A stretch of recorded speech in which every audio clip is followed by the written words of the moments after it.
FatDag is a Weight Watchers leader in Indianapolis, Indiana.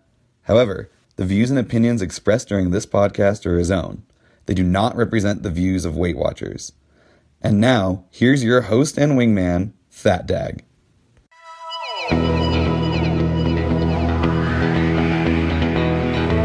I am your host, FatDag, and you're listening to WhysAdvice. My weight loss journey failed when I focused on how. It wasn't until I switched my focus to why that I truly transformed myself. Join the show on the web at FatDag.com and follow along on Facebook, Twitter, and Instagram, all at WhysAdvice. Send in your comments, your questions, and your celebrations, and I'll include them as part of the show. But before we dive in, remember, when you're out of points, stop eating points. Hey, I'm honored to be your wingman as we walk through this journey together because I believe in you. Well, hello there. Welcome to episode 135 of WhysAdvice. We're continuing to creep up the books. And I want to kind of open the show today with a couple things I've been putting on Connect lately about my journey, just to kind of give you a couple of details, more so to let you know that what you're trying to do is possible. Back before I started Weight Watchers this time, one of the things that I considered difficult for me was soda. I had a soda addiction. I was 12 sodas a day for a long time. I remember very vividly waking up first thing in the morning, running downstairs, a glass of soda in a glass, obviously with ice. First thing in the morning, drink a Pepsi or a Coke, head off to work, stop at McDonald's, grab a large Coke, get to work around 9 o'clock or so, go down and have a Mountain Dew, go to lunch, have a refill of a Coke, 2 or 3, 2 o'clock in the afternoon, go back down for another Mountain Dew, come home, have dinner, have a soda for dinner, and then, 1 or 2 at night, and then I would have a soda on my nightstand as I'm going to bed most nights. That's all I drank all day long was soda. And so it got to the point where New Year's Eve 2014, going into 15, I finally said, I'm curious if I can go without soda. Just curious. I didn't do it necessarily for health reasons. I just more or less was curious to see if I could set a goal and accomplish it. So New Year's Eve 2014, December 31st, I went to the store, bought a 6-pack of Coca-Cola, ice cold glass bottles, probably the best way to enjoy a Coca-Cola back in the day. And at the New Year's Eve party, I declared that this is going to be the last soda I'm ever going to have. And if you're going to have, for me, if it's going to be my last, I'm going to make it the absolute best there was. So it was the glass bottles, 6 of them. And about the last 30 minutes of the new year, or of the old year, I should say, last 30 minutes, I drank 6 bottles of Coca-Cola. And as the ball was counting down 10, 9, 8, 7, 6, I'd taken the last few sips, and I set the glass bottle down exactly as the clock struck midnight. That was it. I didn't buy another one from that point on. I have not had a drop of soda since January 1st, 2015. I went from 12 to 0 overnight. And people ask me, how did you do it? I said, well, for number one is I just quit buying it. If it's not in the house, like right now, if I wanted a Coke, I can't go get one. There's none in my house. I can't go grab it. So there's no addiction at this point to beat. But now, granted, that was 2.5 years ago. So I set a couple rules up. I knew myself well enough to know that part of my issue with soda was an auto response. If I'd go to a restaurant, by the time the server would say, "Hi, my name's Becky. Can I take your order?" I would spit out Coke so quickly that, "Hi, my name's Becky. Coke. Can I get you something to drink? Coke. Would you like something to drink? Coke." It was an auto response for me. That's what I realized, that I had to beat the habit of drinking soda on top of the actual addiction to it. So I employed a couple things. One of the things I told my daughter, I gave her complete permission, and my wife as well. I said, listen, if we ever go out to eat and I say I want to order a soda, you have permission to stop everything that's going on at the table and say, actually, he really would like a water. And so I gave her permission to do that. She only had to do it once or twice. And then that embarrassment was enough for me to say, okay, I got to break that auto response. So there was an actual physical addiction in that auto response that was kind of keeping me in it. So I did that. I broke that addiction. And here we are, getting to the point now where it's been 2.5 years. I haven't had a single drop of soda. And I tell you what, though, is that for me, that first year of no soda, I was just testing myself to see if I could do it. I really was just trying to see if I could do it for a month. Well, after a month into it, I realized I could do it. And I just went a second month and a third. And then I just continued on. Well, that year was interesting. I gained 20 pounds. I thought for sure dropping that much soda and sugar out of my diet would have a decrease in my weight, but it had just the opposite effect. Because I replaced that auto-responsive soda with something else that was just as bad, and that was continuing to overeat. But I want to tell you that if you want to do this, it can be done. You got to figure out what habits and what addictions are holding you back, what things you're doing simply because it's a habit. Recognize them and change them. And that's how you change your life. And sure, the most common question I get is, how do I deal with the caffeine headache? And for a couple weeks or so, sure, I popped an Advil, or something to just kind of break that, at least mentally break that headache away. And then I did find a caffeine supplement that I take on occasion just to give me a little dose of caffeine because I'm not a coffee drinker. But the whole point in all that is if you want to do it and you set your mind to it, there's nothing you can't do. Out of Chattanooga, Tennessee, Carrie writes in, says, I rejoined Weight Watchers for the third time over 2 months ago. In this 2 months, I've lost 0 pounds. Last week at a meeting, my leader suggested listening to your podcast. I think I've listened to 30 FatDag podcasts in 1 week. Wow, I am so inspired to stay focused. Your podcast and daily motivation has given me a new mindset that I desperately needed. I just left a meeting where I lost 4.8 pounds. I got blue dots all week. Thank you for helping me realize that I can do this. I never thought about my why. I always thought about how. I have so many whys: my children, my closet of clothes, my health. My biggest why is to just feel comfortable in the body that I've been given. To not have to lose 20 plus pounds for an upcoming event, to not have to unbutton my pants after a meal, and to never let my weight dictate my future again. I have spent the last decade obsessing on how, and now I will focus on my why and stop eating points when I'm out of points. Thank you from the bottom of my heart. Please keep it up. I know I will. Carrie out of Chattanooga, Tennessee. So, Carrie, let's talk about this. So you admit the program works. If you stop eating points when you run out of points and you work on focusing on getting those blue dots, and you can do the best you can with that, you lost 4.8 pounds. Congratulations. So that 4.8 pounds represents a complete mind shift to you. You've completely changed your thinking, and therefore you've changed your habits, and that in turn has changed your life. I'm so glad that you figured out that focusing on your why will get you to your goal. Your whys are strong. You want to walk into your closet and find something that fits without having to stress over it. Your health, your children. Of course you want to be there for your children. All those things have been around, but your biggest why was the one that I think resonates the most. To just feel comfortable in the body that you've been given. To not have to stress about losing 20 pounds for an upcoming event. And I love this one, to not unbutton your pants after a meal. I've done that. It's not fun. All of that overeating misery goes away when you completely change your life and you get to goal. It's an amazing feeling when you get there. I want to give you a couple tips as you work through this, is because, if you just started listening, I know you're into a few shows now, but I do say when you're out of points, stop eating points. I want to clarify that for you. I want to kind of help you out along that. When I say when you're out of points, stop eating points, I include your fit points and your weekly points in that. You need to figure out where on the spectrum your points end, and if that's where you need to just set your limit, and then when you're out of points, stop eating points. But it doesn't mean don't eat your weeklies. It doesn't mean don't eat your fit points. It means you figure out which of those you can eat to get the results that you're looking for. When you find the sweet spot for you that, hey, I can eat my weeklies, I can eat some of my weeklies, I can eat all my weeklies, I have to dig into my fit points. When you find all that out for your journey, that's when you set in the self-control. You say you stop eating points. When you run out of those points, that will carry you to goal. What I want you to do, though, is when you get to the point where you're out of points, and I've asked you to stop eating points, I mean it. I want you to stop eating points at that point.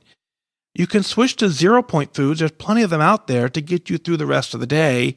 But at that point, you then need to really look back at your tracker and say, what could I have done differently today so that I could have more points left over tonight?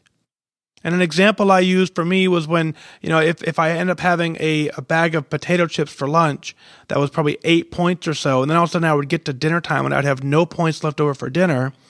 I would look in my tracker and I would look at that bag of potato chips and say, man, looking back on today, would I have rather had that bag of potato chips for lunch or would I rather have had dinner? Now, at the time, I made the choice to have the potato chips and I tracked them. And that's why it's so important to track them so you can look back at the data points and then make an adjustment for the next day. So I did that. I continued to adjust and I continued to work the plan. And just like you, we're getting to the point where our mind is completely changed and goal is obtainable. Keep up the amazing work. I'd be honored to hear when you get to goal. I can't wait to hear about it and share it on the air. Laura writes in and says, greetings, FatDag. First, let me say I am a pretty new listener to your podcast.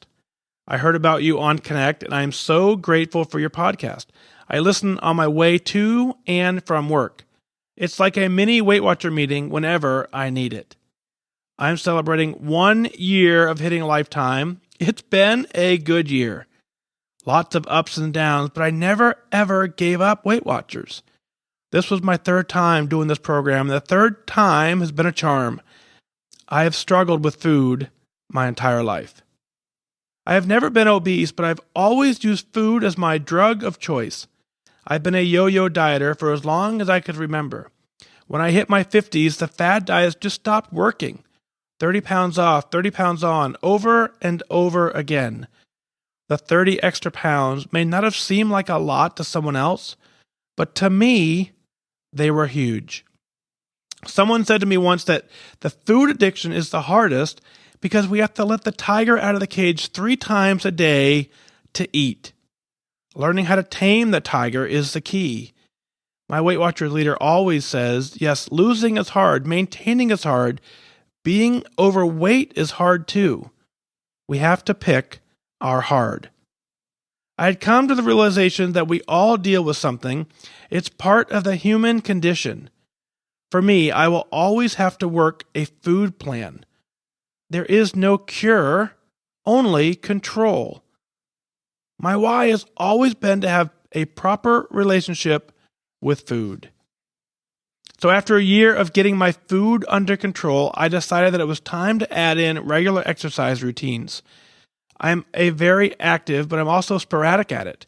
Starting August 1st, I've been getting up every day and walking for an hour before I leave for work. The amazing thing is that this regular daily walk-in has really given me the mental clarity to dig in even deeper about my relationship with food. I'm learning that it's okay to be hungry. I'm learning that you can still overeat healthy foods. Cherries are my downfall. I am learning that anything crunchy and salty triggers me. I've also learned to tame the impulsiveness when it comes to food. This is a battle that is fought in our minds, and now I know that my physical activity not only strengthens my body, it strengthens my mind as well. I love what you said about feeling you're at goal. I've been at Lifetime now for an entire year now, but not until I put all of the pieces together recently that I really feel like I was there. Thank you for your service to our country. Thank you for the work you do to help all of us out there who struggle with food issues. Your podcasts have been an amazing addition to my Weight Watcher toolbox. With warm regards, Laura. Laura, a great job. You have the complete picture in your head. You said you understand now what being at goal is, and that's exactly it. Goal is it's a feeling. It's a feeling about looking good. It's about feeling good. It's a feeling of being in control. It's a feeling of I get a little exercise because I enjoy it and I understand the benefit. It's not all about how we look. It's about how we look and feel, and that feeling is really deep. So the fact that you now have the complete picture tells me that you'll stay at goal for as long as you don't forget it. Welcome to Lifetime. Congratulations at hitting Lifetime for 1 year. I'm so glad that your meeting room and Connect shares the podcast, because every day as I look out on Connect and I see tags of people who are either just starting their journey or they're looking for a little more inspiration, and someone reaches out and says, hey, I was there too, and I listened to the podcast and check this podcast out. And that at some point takes someone else into our listenership here and lets them know that they're not alone. We're doing this together. Now the key is you listen. It's a meeting. It's like I said, a mini meeting whenever you need it.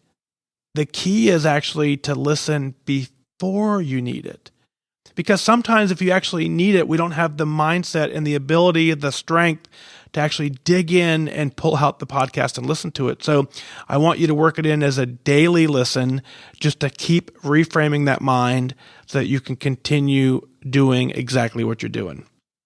You hit the nail on the head completely when you said you've struggled with food your entire life, that there is no cure. There's only control.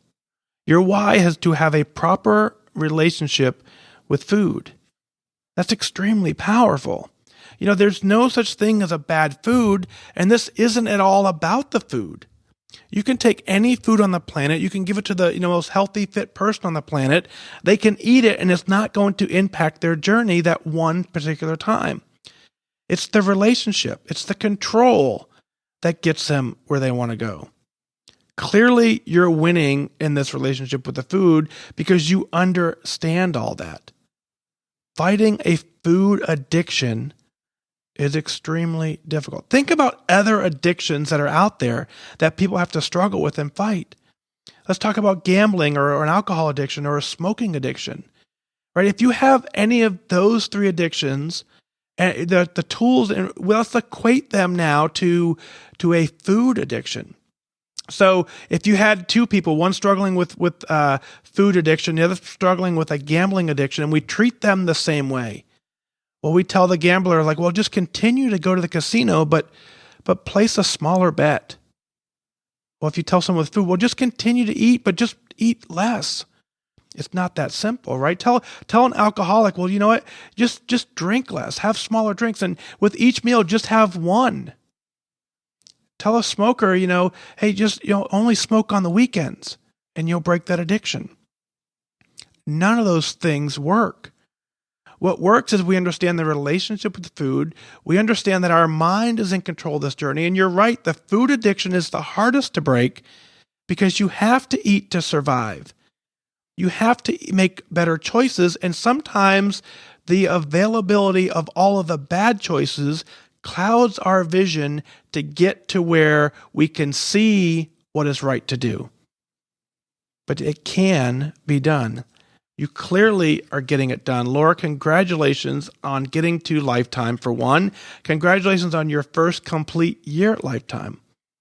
I've read a couple studies before that talks about, the weight loss journey and the hunger signals. And I'll have to dig up the study, see if I can find it and put it in the show notes. But the hunger signals when you first start a lifestyle change or a diet, your body produces, the drug, I guess, inside your body that increases your hunger. So you get to the point where early on that those hunger signals are really, really strong. It's at the 1 year mark of your journey of Lifetime where those start to go away. So Laura, congratulations on 1 year. You've clearly done something truly amazing, and I'm honored to walk with you as you get it done. Next up, Lori writes in, says, "Hi, Mike. I found your podcast early on, and I've not missed an episode. Thank you so much for taking the time to encourage and be there for us. I would have quit long ago, and again, if it wasn't for you and Connect. I think this is my 100th time joining Weight Watchers. I've been struggling to find my why, but as I got ready to go to our county fair today, I tried on so many outfits. None of them looked good on me. I was so frustrated, And then it hit me. This is a big why. I just want to be able to go to my closet, pick something out, know it fits, and it looks good. I've lost 20 pounds. I still have 20 to go. I know to some that doesn't seem like much, but it's still so hard. I refuse to quit this time. I will get to goal and lifetime. Thank you so much for being my wingman. I couldn't have stuck with it without you. Lori. And Lori's Connect name is LORID13245. I'll put that in the show notes. And then she puts on a PS at the bottom. Also, thank you so much for serving our country. My dad was a Marine and the best dad. I lost him 5 years ago on my birthday. Lori, I'm so sorry to hear that. Here's what I want to tell you on that regard is your dad being a Marine, what an amazing man, to honor him and for him to want to serve his nation. Such a cool thing for people who want to do that. So you're right, he was the best dad. He's an amazing guy, I'm sure. Semper Fi, as Facebook chimes in as we talk about this. So 5 years ago on your birthday, what I want you to do is, if you're not already plugged into the Wise Wingman community or on Connect, wherever you get your support, on your birthday, I want you to tell the world about him. I want you to tell the world about you. Let us lift you up. Let us be there for you. This isn't something you have to go and you shouldn't have to shoulder this alone. We will be there with you on your birthday to celebrate with you all that is going right in your life, all that is amazing, and that's what a community does. So let's get there. Let's see how that goes. Happy birthday to you when it comes around. We'll celebrate like no other time we've done. Thanks for tuning into the podcast. I'm so glad that you have not missed an episode. It's very, very fun when I get emails from folks who just continue to listen and continue to listen. It's just really cool. It's kind of inspiring that we just all continue to reach in and support each other. And that's what's going on here. So let's talk about your journey. I want you to stop for just a second. I want you to reframe some of the words that you use. You've lost 20 pounds. You still have 20 to go. That's an amazing accomplishment. You're halfway to your goal. You're halfway. That's incredible. But then when you chime in, so that doesn't seem like much, but it's still so hard, that mindset is it's a little bit defeating you, because you're negating the fact that what you're doing is hard work. By saying that someone else has it harder than you, you're making it sound so trivial in your mind. And what I want you to think about is this is everything to you, right? If it's only 20, if you only want to lose 20 pounds, but it's the only 20 pounds you want to lose, it's 100% of your journey. It's all a relationship. So it reminded me of a story. It doesn't exactly relate, but it reminded me of a story. I do some philanthropy work, and it reminded me, someone told me a story about a very wealthy man who, as they were out doing some fundraising, he reaches in, he grabs his checkbook, he writes out a check for $1,000, and he gives it to the charity, and everyone stands around and go, wow, that was very nice of him. And a little girl walks up, and she reaches into her pocket, and she gives the charity $1. And then everyone looks and says, yeah, okay. But it was her only dollar. She's given everything she had for this. And so you now, as it relates to this journey, this is your only journey. 20 pounds is all you have. That's what's holding you back. It doesn't matter if it's 20, it doesn't matter if it's 50, it doesn't matter if it's 100. If that number is holding you back from being the best person you can be and you are, and it's only 5 pounds, it's 100% of your journey. And it's 100% holding you back. And when you finally get to the point where you understand your why and you work so hard and you beat it and you walk into your closet, you pick up anything you want and you put it on, that's goal. And you can get there. And at that point, when you reach your goal, no one ever is going to look back and say, oh yeah, but you only lost 20 pounds to get here. And you're not going to care if they do anyways. So Lori, congratulations on starting your journey, being in the middle of it, and being now 20 pounds down. You're halfway to goal, and we're going to carry you until you get there. We believe that you can do it. I know you can do it. Out of Maytown, Pennsylvania, Megan writes in, says, Dear Mike, I listen to your show all the time. I was late to start, but I've caught up. Thank you for all the motivation, the inspiration, the swift kick in the pants when I needed it. I'm not even sure where to start, so I'll give you a little background. In May 2015, I ran to urgent care because I had Bell's palsy. I didn't know at the time I was misdiagnosed there and ended up diagnosing myself. I tipped the scales there at 299 pounds. I'll never forget that day. While I was researching Bell's, Dr. Google said it occurs more often in obese people. I decided I had to do something. I knew what to do. I knew how, but I still lacked the motivation. About 6 months later, at a follow-up with a new PA at my doctor's office, he said, Nothing has happened because of your weight. Yet. It could happen later tonight or even tomorrow. When you're ready, you let me know and I'll help you. I told him I was ready, and we started that day. I say we because he has been a rock for me on my journey, and he has been by my side every step of the way, my biggest cheerleader. I started with MyFitnessPal, and when I couldn't break a plateau, he suggested Weight Watchers. I've lost between 110 and 115 pounds, depending on the day, through grit, determination, and support from my circle. So here's my rub. You say goal is a feeling.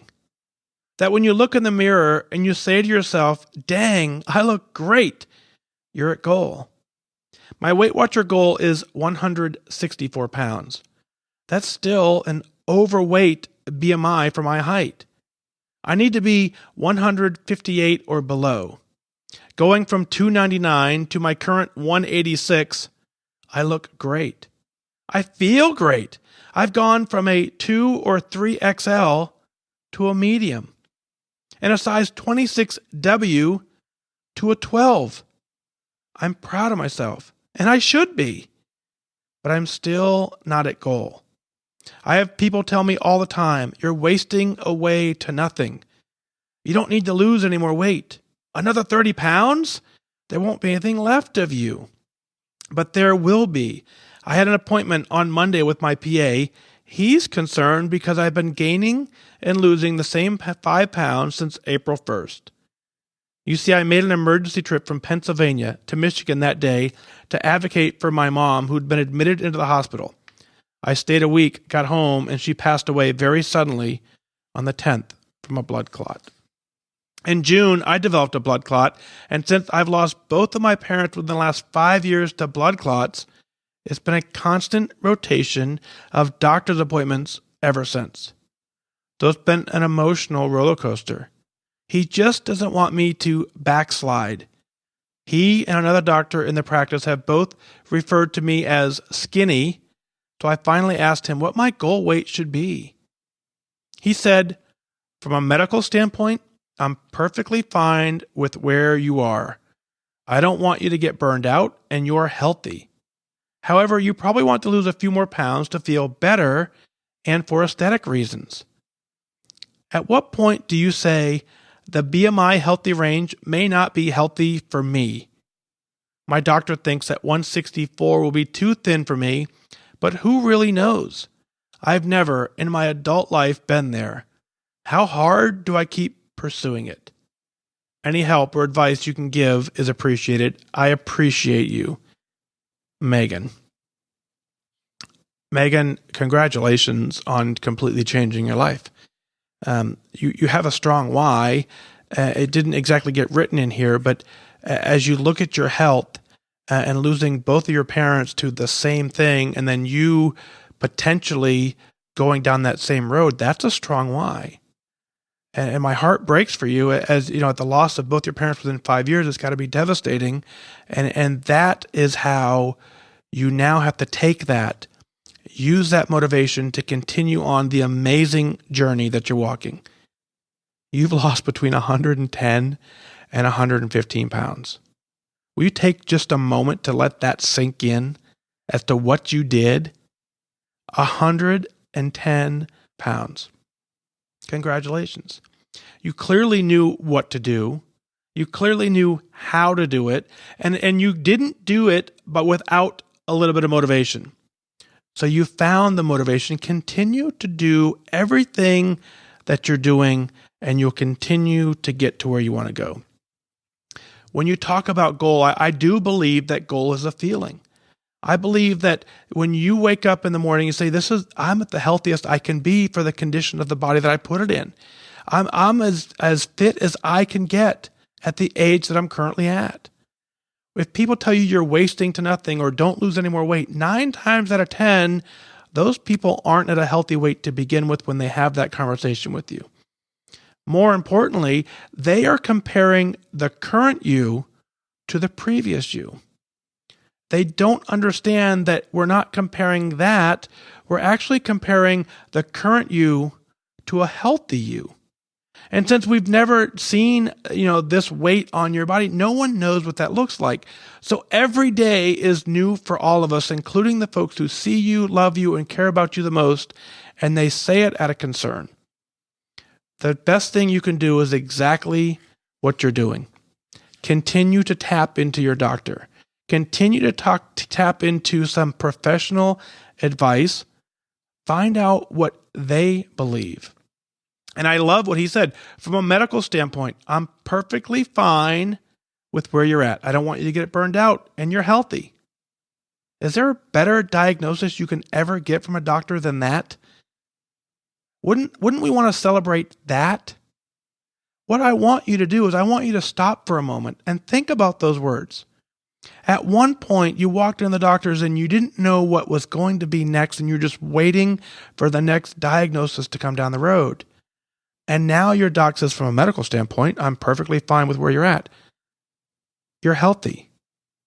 Congratulations. Your scale will not give you that kind of diagnosis, no matter what number stands beneath you when you stand on it. It doesn't matter if your scale says 164, 155. It's never going to say, I don't want you to get burned out. You're healthy. I'm perfectly fine with where you're at. The scale does not say that, so stop chasing the number. Chase the feeling of health. Get healthy. Continue to do everything that you're doing and just stay healthy. Your habits that you have now, will they carry you to a lifetime of happy, healthy living? If the answer is yes, then sign that note. Get the doctor to write that in. Bring that into your leader and say, my doctor and I both agreed that where I'm at right now is the absolute best we can be. We're healthy, we're fit, and I don't care what the scale says. My doctor, who's been following my journey for a long time, agrees that I've completely changed my life.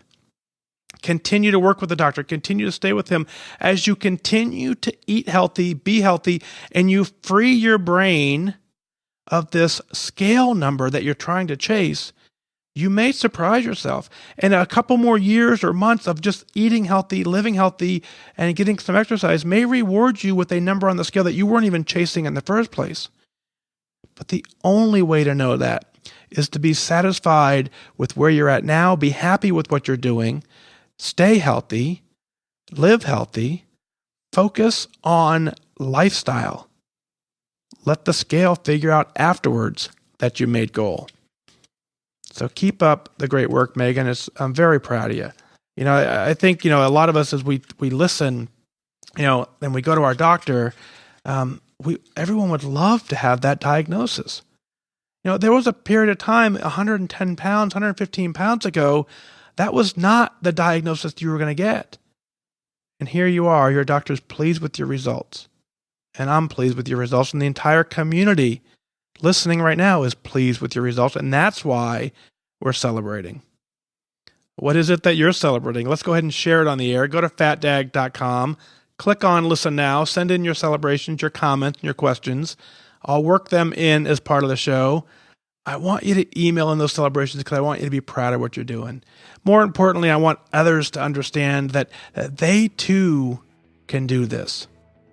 Everything we're doing on this journey has been done by someone who dared to go before us and completely get it done. And that sharing of your story reaches back to somebody else and lets them know that they can do it. I thank you for continuing to share the journey all over the social media. That's how we continue to grow. That's how we completely change lives. And at some point, it validates in our own mind that what we're doing is possible. And we need to know that. Well, that's going to do it for this time. Remember that losing weight and getting healthy has nothing to do with luck. You have to remain disciplined and focused. Set your sights on your goal and go after it. I wish you good focus.